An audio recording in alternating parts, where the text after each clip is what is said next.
भगवान शिव ने त्रेता युग से कहा कि अब तुम अपने युग के व्यक्ति से इस चावल को बनवाओ और मेरे 500 गणों को भोजन करवाओ। तो त्रेता युग ने कहा, ठीक है प्रभु, जैसी आपकी आज्ञा।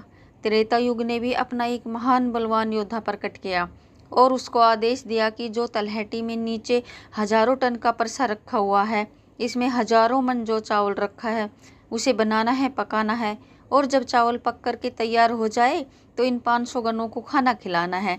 त्रेता युग का आदमी भी बड़ा ही बलवान था। वह उस परसे के पास आया, पास में एक भट्टी खोदी और उस परसे को दोनों हाथों से उठाकर भट्टी पर रख दिया और रखने के बाद अग्नि जलाई।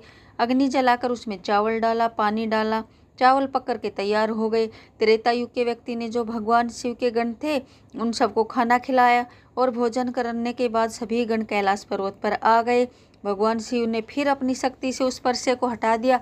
अब भगवान शिव द्वापर युग से कहते हैं कि हे द्वापर, ये दोनों युग अपनी अपनी परीक्षा दे चुके हैं, अब तुम्हारी बारी है। देखिए, इतना ही बड़ा परसा उस तलहटी में दिखाई दे रहा है और हजारों मन चावल रखे हुए हैं और तुम्हें मेरे 500 गणों को भोजन कराना है।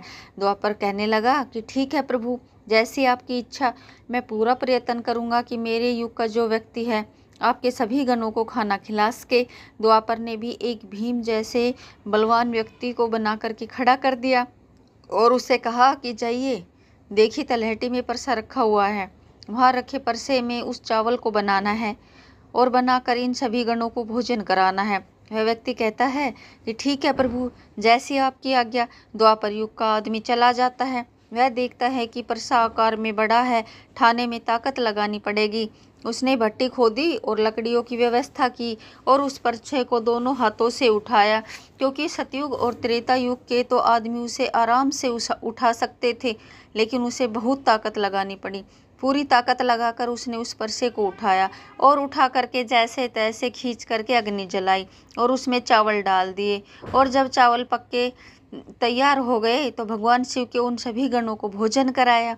खाना खिलाने के बाद वह द्वापर युग का व्यक्ति अपने मालिक के पास आता है और कहता है कि हे प्रभु, मैंने अपना काम कर दिया। वहाँ पर द्वापर युग उससे बहुत खुश हुआ और कहा, शाबाश, अब तुम जा सकते हो। अब भगवान शिव कहते हैं कि हे कलयुग, अब तुम्हारी बारी है। जो परसा तुम देख रहे हो उसका वजन कम नहीं होगा, उसका वजन उतना ही रहेगा, हजारों टन। लेकिन अब तुम्हें परीक्षा देनी है। तुम मानने को तैयार नहीं थे, तुम सबसे छोटे हो, लेकिन तुमने तो मानना नहीं। तुम्हारे आदमी की आयु भी मात्र 100 वर्ष है।